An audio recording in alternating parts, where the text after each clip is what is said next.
Welcome to the... We're walking in to Fleming's. I'm like... He's not there? And no, he's there. I was like, Jess, I need you to know that my expectations for this dinner are literally to the floor. Like, I have no expectations. If we go in here and he wants to talk about feet pics for like 3 hours, like that's, that'll be the conversation. Like, I'm not going to ask about Twitch. I'm not going to ask about a deal. I'm not going to ask about multicasting. Because, like, I just wanted this to, we were just curious as to why he wanted to have a dinner with us in the first place. Welcome to the...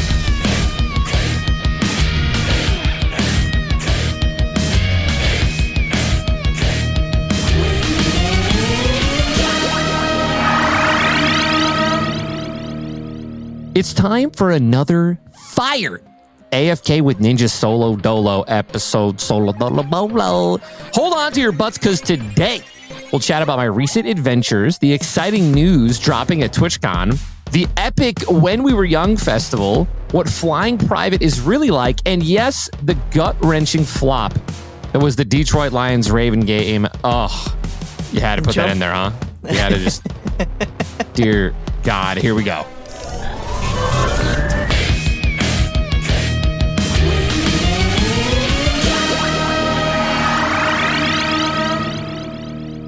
Jump right in, dude. It wasn't a great game, so just had to talk about man. It.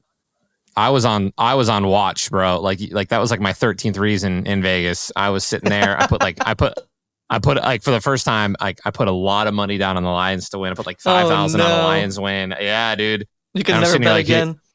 I was like, dude, let's just have a good game. Let's make it close, and we just get slaughtered. All right. It's funny because I gauge, if I text you on Sundays, it's either like I have to or I just gauge on the Lions game. And I'm like, if they had a bad game, there's no texting the Ninja. Yeah.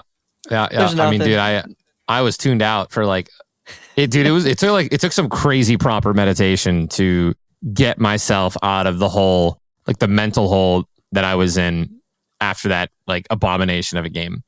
Like, Do you think that's how kickers feel after they miss a field goal? I imagine it might feel worse than how I felt watching that.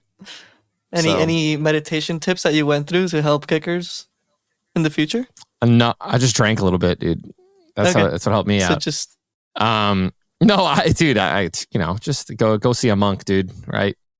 I mean, we didn't lose because of kickers. We lost because our team was just. I mean, it literally just looked like we didn't even show up, man. It was egregious. This podcast will release after you go to Detroit for the Monday Night Football, Raiders versus Lions at the Ford Field Stadium. What is your prediction? And then we'll check in next week with how they did. This is going to feel terrible listening back to this. And you're going to be there, so like I'm guessing live tweeting, live drunk. I'm not gonna get too hammered. I never get too hammered when I go to those games because I always want to remember everything and be coherent. And then also. Now I don't know. What I want to say because the one time I bet on the Lions to win, we got absolutely slammed. So let's see. Let's try to math this out. Let's try to NFL this out. Do I believe the Detroit Lions are better than the Bears? I think that we're leaps and bounds ahead of the Bears, right? Did the Detroit Lions just get slaughtered? Yes, we did. Did the Bears just beat the Raiders with their backup quarterback 30-14? Yes, they did. Quick maths, I'm going to say at home, after that terrible loss, I think that we're going to come out disgustingly aggressive, and I think that we're going to destroy the Raiders at home and go into the bye week 6-2. That's my prediction. No score prediction, nothing crazy. It's going to be a great game to be there at if you're a Lions fan, so go Lions. Go blue, baby. Yeah, and is it the first game that you're going to with your dad and your brothers? Because there's only I don't think I've ever been to a Lions game with my dad before. Not at Ford Field. Like I've brought my brothers and their families before several times, but I've never brought my dad. So my dad's actually coming on the jet with us. It's going to be absolutely lit. First time all four Blevins boys are getting on a flight together. It's funny. I laugh. I think you're like the child of the family, and then like JB takes care of everything. So even planning everything with the Lions, it's like I'm just gonna loop JB in with the Lions because I know Tyler's not gonna want to do anything. He just wants to show up, just tell me where to go, and give me some drinks, bro.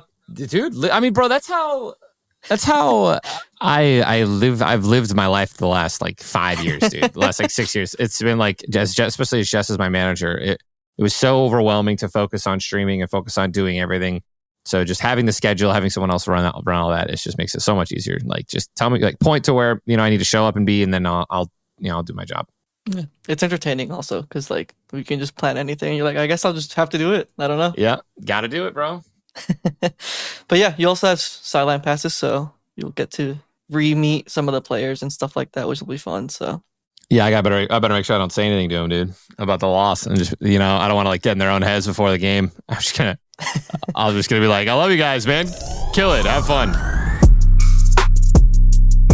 Moving forward to hopefully better news, I guess we'll just keep this vibe of not great things. When We Were Young festival didn't live up to the hype of last year. Oh man, dude, I hate to say this, first off, every single band that was there, I mean, they did great. Like I did have fun with my brothers. I had fun being there. It was awesome. Compared to last year, it was not even close. I think that first off, last year had 3 of my favorite bands, like Taking Back Sunday, All American Rejects, and Alkaline Trio, and that was just one of the reasons. But I think they didn't. I feel like their lineup wasn't as strong this year compared to last year. I think they oversold this year by a lot. There are videos going around from like when Blink-182 was performing on Saturday night, where I mean, dude, it looked like it's just sardines, bro. It just packed like sardines. It almost looked like 1 million people there. It's like truly, like if I had to fathom like what 1 million people looked like, it would look like that. Like that's how much people were just so close together. So, and I remember last year I was able to go and bounce back from stage to stage to stage. Like there's different stage names like pink and blue and green and striped and white, whatever. And I remember I was like bobbing and weaving in and out, bouncing from stage to stage with pretty much with ease. Obviously, sifting through some people, we were able to move around pretty quickly. Like everyone was. But this year, dude, it was packed the whole time. Like after noon, like it started at like 11:30, and it was fine then. But like once like noon hit, like 12:30, it like, dude, you just almost couldn't move. And we were in we had like a cabana that we rented, which was obviously expensive. We ended up just staying there for the majority of the time. Luckily, our bands were on the main stage, and that's where the cabanas are facing. Yeah, even the VIP section was like oversold, was super freaking busy and crowded. General population, Gen Pop was freaking crazy crowded. I'll say this, dude. It's called When We Were Young, dude. There are some bands. I do like Yellow Card. I love Yellow Card. They killed it, but they played like new songs. They played some new songs, and I'm sorry, like. I hate the idea of playing new music at a festival called When We Were Young, when literally the entire premise of this is to play music that everyone loved when we were young.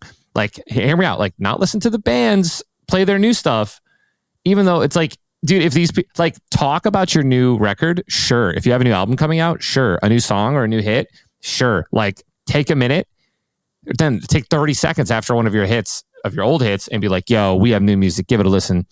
But we know you're here, we know why you're here, so we're gonna keep playing the old stuff that you guys love and know by heart. And a lot of bands, including last year too, a lot of bands just kept playing new music. And unless you're as big as Blink-182, where everyone literally learned your new music by heart in a week because you're so good, like you can't do that, right? Like I wasn't going out of my way to memorize freaking Yellow Card's new album or new song that they were gonna and not know which song they were gonna play. And there's a bunch of bands that did it, so I'm not just singling out Yellow Card, but I mean, even last year, The Main who is no longer. I mean, they were like one of my favorite bands growing up, like in the world, and now I refuse to listen to them because they played one of their songs from when we were young, essentially, and played only new music, and then hosted a private concert. This is last year, and then hosted a private concert. Charging like $1,500 a ticket, and then the lineup of the songs was like every one of their hits that we wanted to listen to begin with. I'm a fan of bands making their money, but when you're literally like disrespecting and kicking the tour's purpose in the face, especially people spent good money like to listen. Like some people, who you don't know, people might have went there just for that band, right? but like they felt like maybe they deserved old music. Like that's the title of the it's the whole premise, festival. Dude. Yeah. Whole premise, When We Were Young festival. So that's my 2 cents on it. I think I would go next year still if they released, they announced the bands there, and if I knew like, a good lineup was going so I could plan that out. But I mean, if I go the 30, if I go next year and like the same freaking thing happens where everyone's just like playing like half old set, like with their set, just playing half new music, half old music, half new, like I'm never going to go to that again. The first year it was really super nostalgic. And then this year it really wasn't that nostalgic, which is again, it's a very powerful emotion to pull on and then not deliver. So yeah, that's my summary of this year's When We Were Young festival. At the end of the day, I was not overly impressed. However, again, I did love all of the bands that I did go and see, but comparing it to the year before was just fell a little short. We're going AFK with Ninja. What's he gonna say? Yahoo!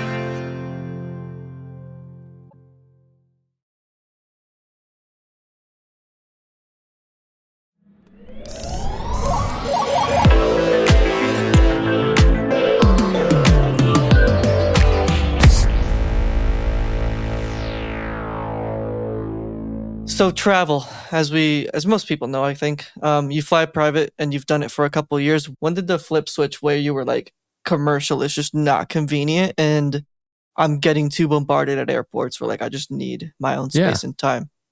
So there are so many different reasons to fly private, and Jess and I have conversations about because it's very expensive.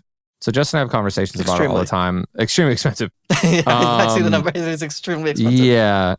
Yeah. So first off, we usually have a limit that we're going to fly throughout the year. If that, the distances, we've never flown like across seas that way. If we ever had any like crazy flights like that, we would, we would fly commercial and just get like a, first class experience. And there's also ways in first class as well, even when you're flying commercial, that you can like still get like a really dope treatment. Like I remember in Europe, I was able to, it's like it literally is like the first class experience where, the private experience where you like go in through like a back door in the airport.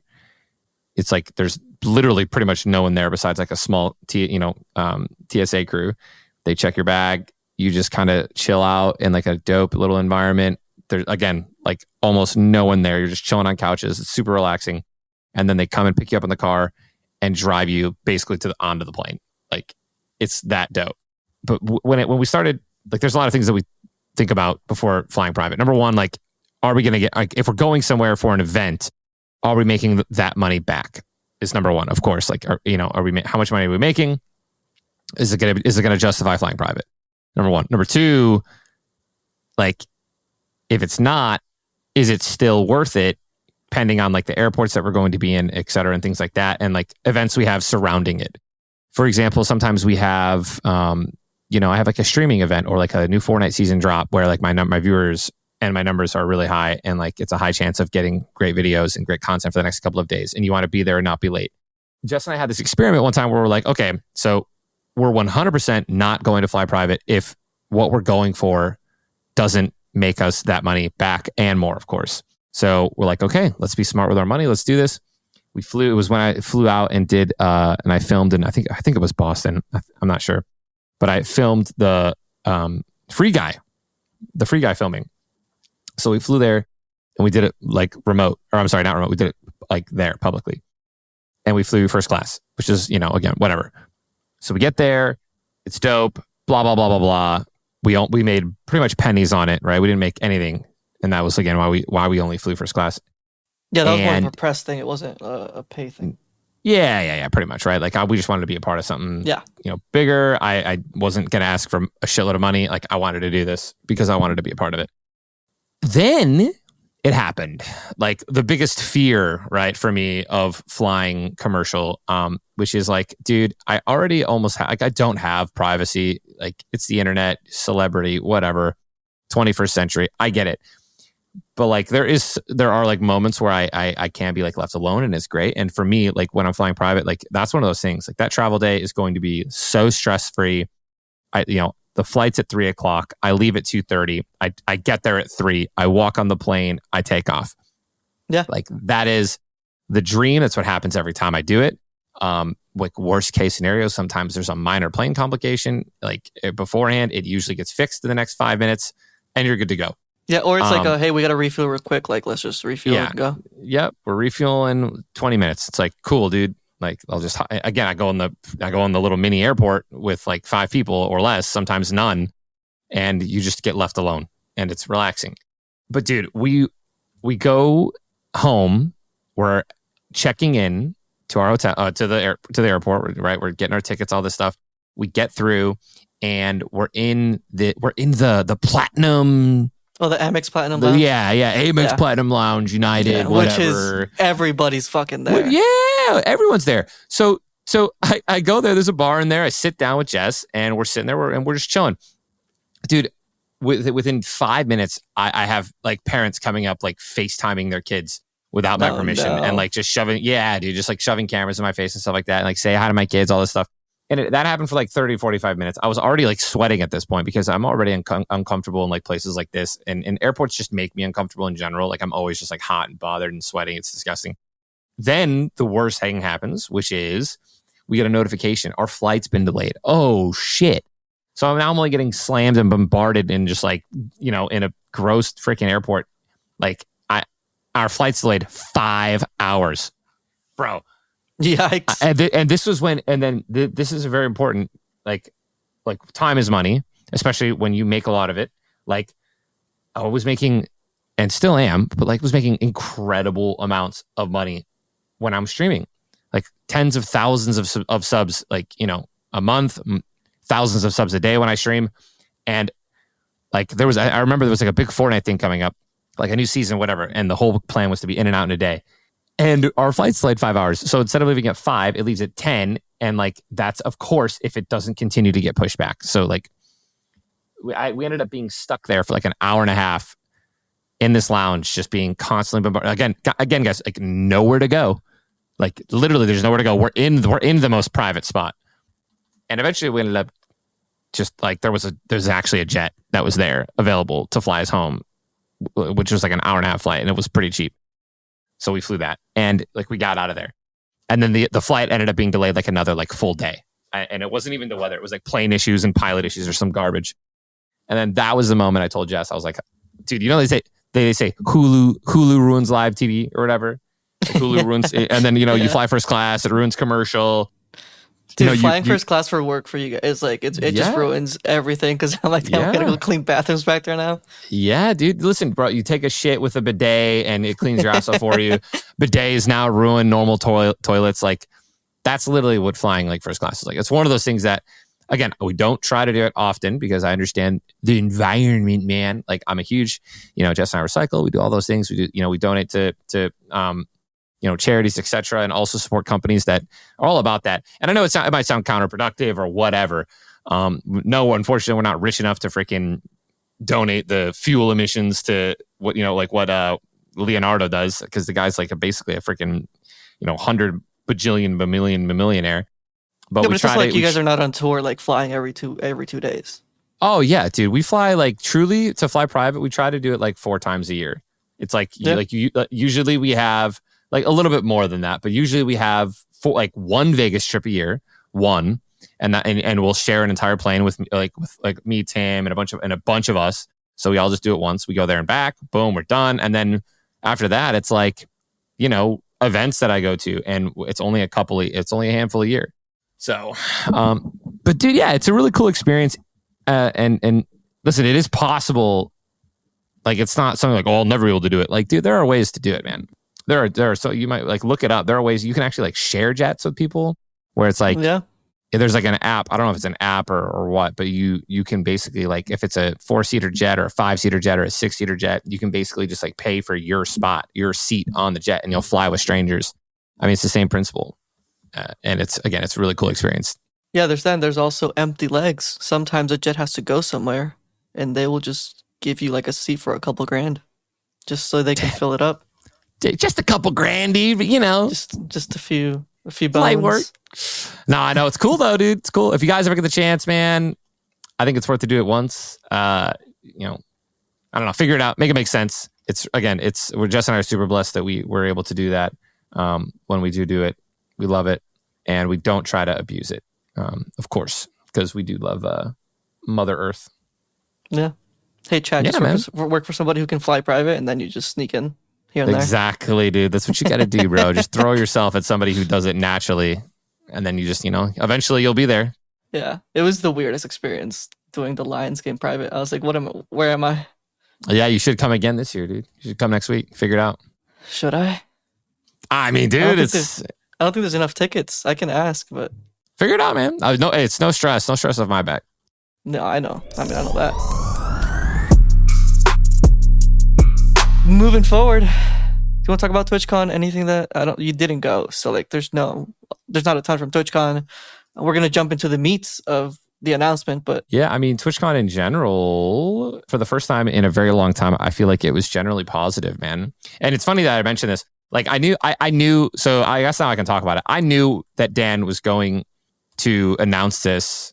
Like, after our dinner, it was very, very, very like hush hush, but like, listen, this is probably going to happen like soon, and thank you for talking it out, etc. And like, I feel like Twitch for a very long time, dude, they really have been taking L's. A lot of people can say this. I don't remember the last time Twitch felt like Twitch, right? Like an actual home, a community where a TwitchCon happened, where people weren't pissed, like, and annoyed about like, the things that they were revealing or rolling out, whatever. Like, you just a disconnect from Twitch and the viewers and Twitch and the audience. Like, that's what it felt. That's what literally it's felt like basically since Amazon took over.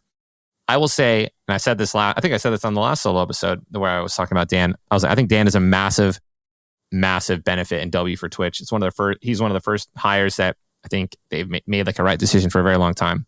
And this TwitchCon, personally, was one of the very first TwitchCons in a very long time where, like, generally, it was very positive feedback from what was being announced and what was being talked about. And I think that a lot of that has to do with Dan. So congratulations on the first rare Twitch W in a very long time, and hopefully the first of many. I know a lot of people that are really, really, not controversial. That's not the way. Like, they're very like harsh on Twitch, and they're very quick to just like, throw them under the bus. Yes, absolutely. Judge a rollout or something that they're talking about. Like, oh, here we go. Twitch thinks this is going to work, blah, blah, blah. And even those people on social media were like very excited and very happy. The multicasting dude and that's just one of the things. Great job. Thumbs up in the air. I could just dive into multicasting if you just keep going. Yeah. So I mean, come on. At dinner, did he bring up multicasting? How did that conversation come to fruition, and when did you know that it was going to be announced at that point? Yeah. So I don't know. I like to be as cordial as possible in every aspect of my life and in everything that I do. I knew that like Dan and his team reached out to have this dinner with Jess and I. I agreed to it, and I went into it like I told Jess. I was like we parked the car, we're walking to the restaurant, and I literally told Jess. Yeah, we parked. No, I think we drove. It was windy out, and Jess looked really nice, and she didn't want to. Yeah. Yeah, the golf cart, unfortunately, is too windy. So we're walking in to Fleming's. I'm like, he's not there?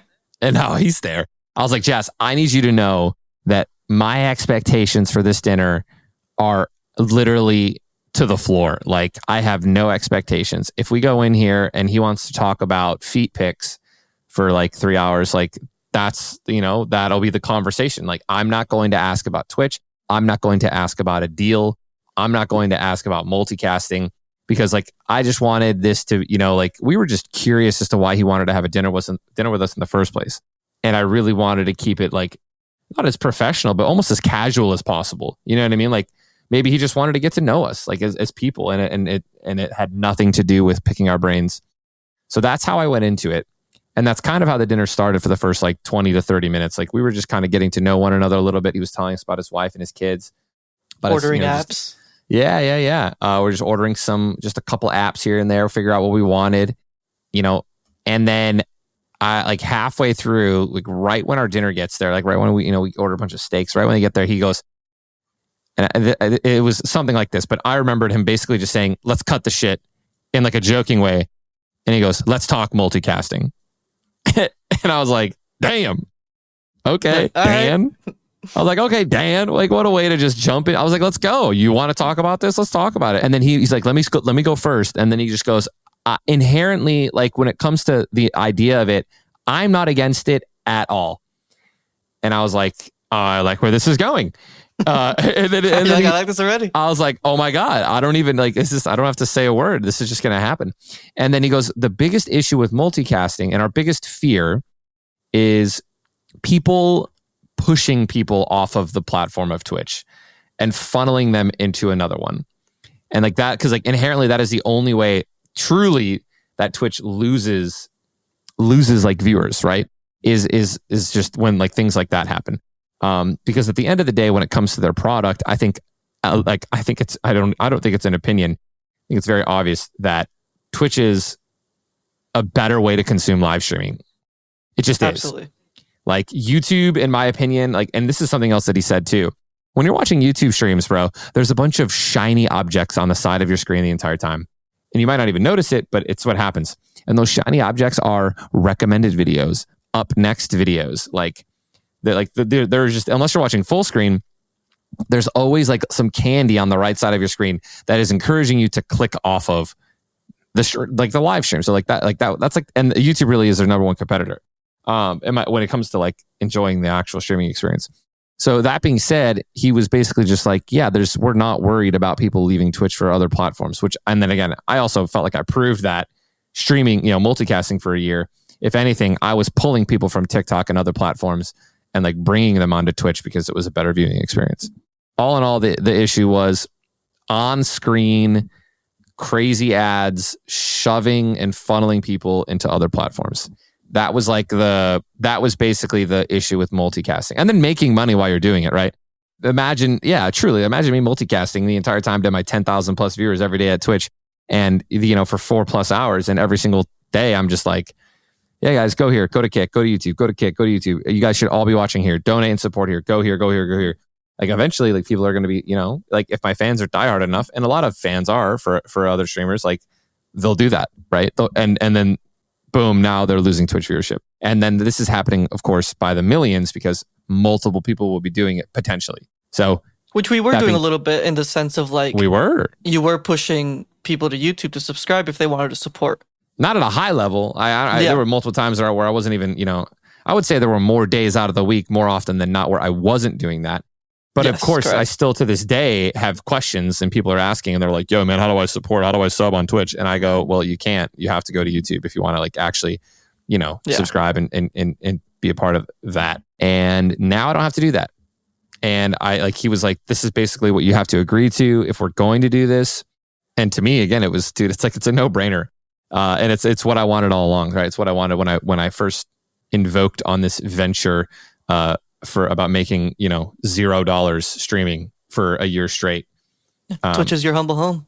I love Twitch, dude. I always will, bro. Honestly, forever and ever, man. I've been here since the beginning, since the inception. Justin TV was a part of the partnership beta, where people finally started to make money by getting subs and ads. Like I've been here through it all, and not going anywhere, and excited that I can now, hopefully, maybe even by the time this releases, I'll have a sub button back, and we'll be streaming. Making that guap, bro. Listen, I'm trying to get you that sub button before next Friday. So. Oh, absolutely. I mean, listen, I'm going to tell you right now, we're just going to sign it before that happens. I don't care. Weird question. Did you ever get an offer back in the day from MLG, or was that fully a Call of Duty thing?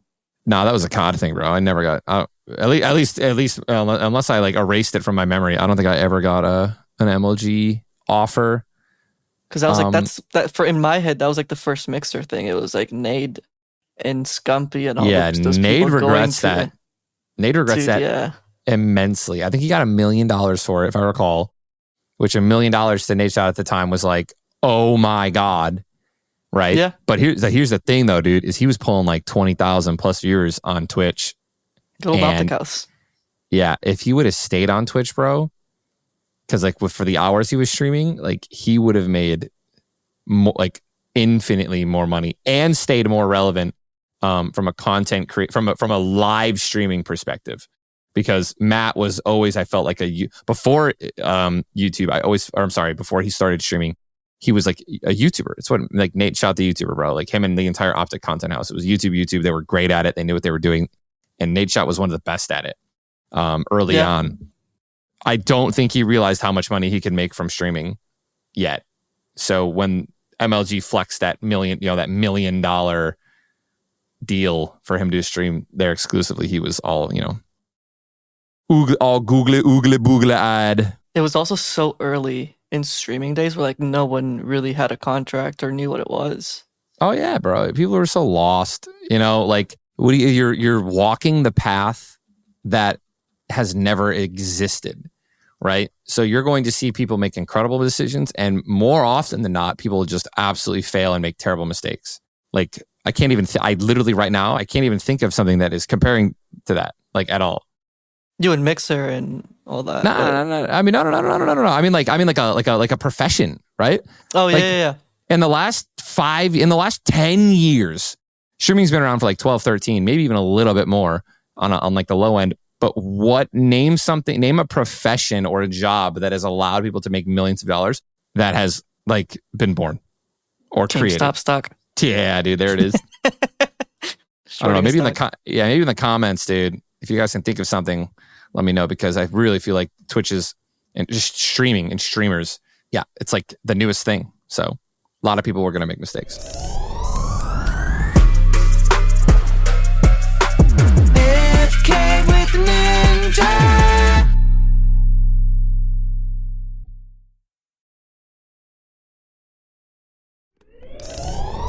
This is the FK chat room. FK chat room. FK chat room. That's it. We can wrap with fan questions. Levy Claire said, I would love to hear how you chose your dog names as well as their age and breed. Why did we give? Honestly, I don't think we knew what to name Chance off the bat. I think we got him. So like we just got Chance. Chance was the first one. Chance was our first one. And then when we like, I'd have to like fully talk with Jess. This is how I remember the story. I remember we didn't have a full name for him yet. He just turned 8 yesterday. And we brought him home to our Illinois house, and there was a gas leak, but like we didn't smell it. He did. He was like barking constantly that he wanted to go outside. And like right when we got home, and we lived on the first floor, so we're like, okay, we opened up the sliding door, and we just got this massive whiff of gasoline, like severe.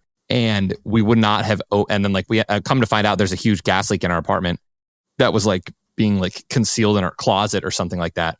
We wouldn't have known about it if we didn't, let Chance out before we went to bed by opening the sliding door. So Jess we always like to say that he gave us a second chance, and that's when we decided on his name. And then again, he was a Yorkie, a chocolate party Yorkie, which is just like the coloring. We got him from the same breeder that Jess's mom got him from. Fast forward a couple years later, Jess and I wanted another one. We wanted a girl. And we just come across this beautiful dog. We just had seen Avatar, I think we just saw it again.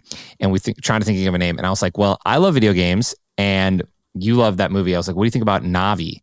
Like the Na'vi people, and then Na'vi, like the fairy from Link. Like, huh, listen. And it was a double entendre. And we're like, yeah, we love that.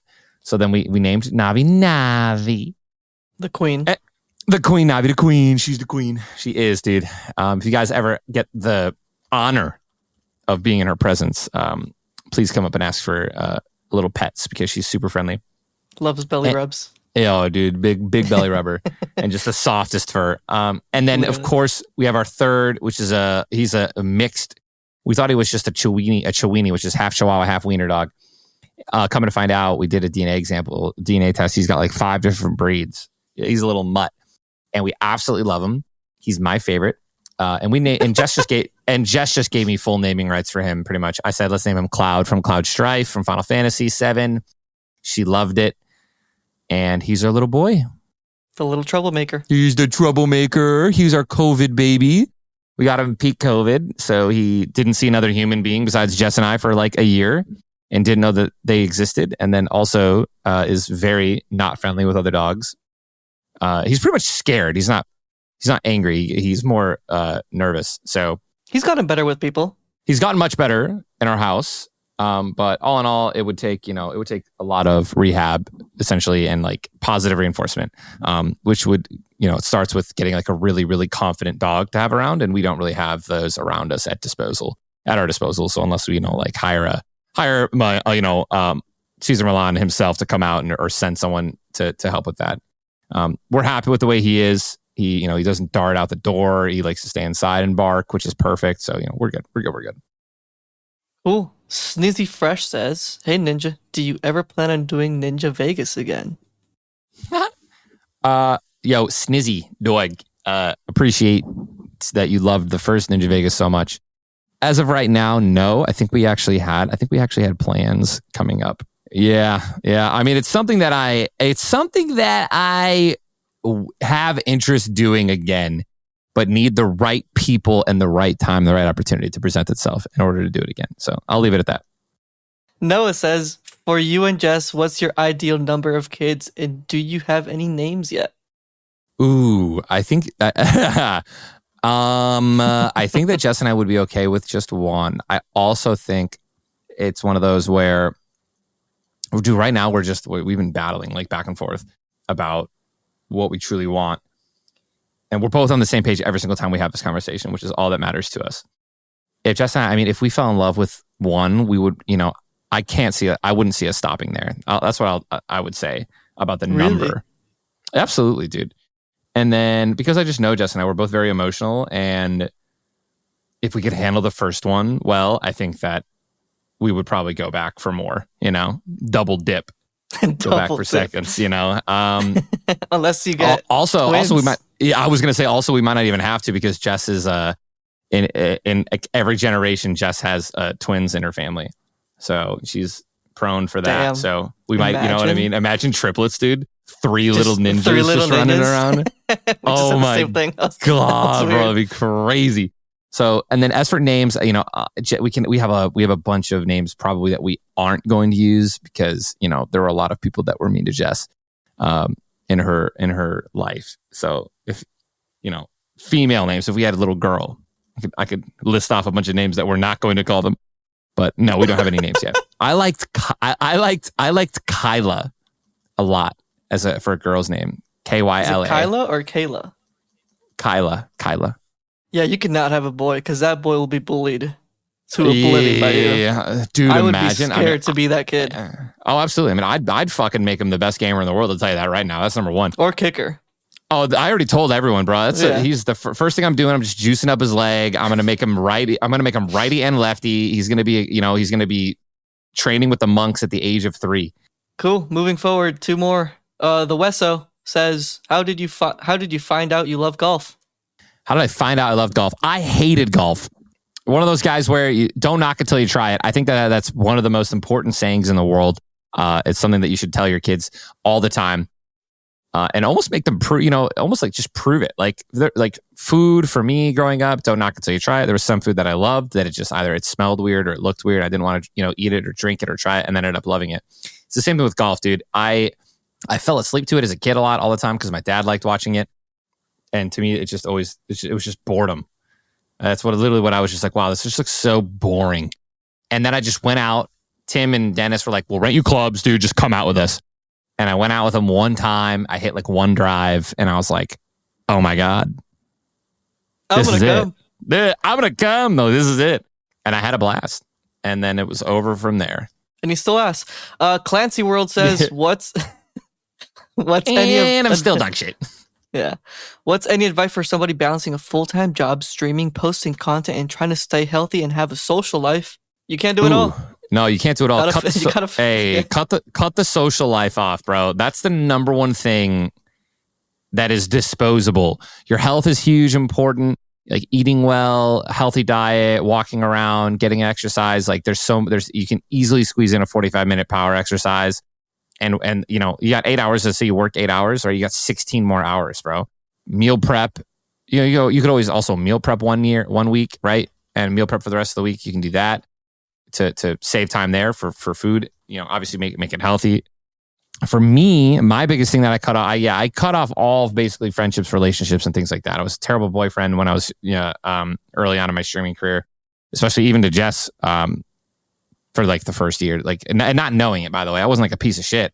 Like I would just fucking stream instead of like hanging out. So like things like that. If you aren't in a relationship, you're solid. Then just stop fucking getting wasted and going out on the weekends, and maybe go out once every 2 weeks or some shit like that. Or like if you perfect your content creation and you get really good at it, then you'll have the time to go and hang out with your friends. But for me, for 10 years straight, bro, like I almost never went out. And I'm not saying like I'm not trying to flex and say, oh, it's easy to do that either. And like, oh, I thought it was the right thing to do, or it was cool that I did that. Even it may sound like I'm saying like that, but I just didn't. It was easy for me. Like stay at home, stream and play video games, which I absolutely loved more than anything in the world, or go out and fucking party and drink with people who like aren't even like my closest friends. Like a lot of my best friends were like, I was playing video games. I was playing with them, right? I would say try to find somebody who shares that same passion with you and do it with them, because that's pretty much what I did. Like I was just playing Halo with my boys, like competing for 10 years straight. Just get drunk on Twitch and say sus shit if you're of age.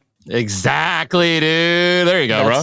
That's your new going out. It's just kicking it with the boys, little saying Friday dumb night shit and building a good old, little audience. Drinking Among Us stream, dude. Little Drinking Among Us Friday night freakouts. I'm gonna do this for the fans. Can we just request another Uno stream? Get me in there, bro. Yeah, you say that. Get me in there. I'm just waiting for the boys. Do I need to schedule it? I'm just waiting for the boys, dude. Let's do it at New Year's. Cut that. That's it.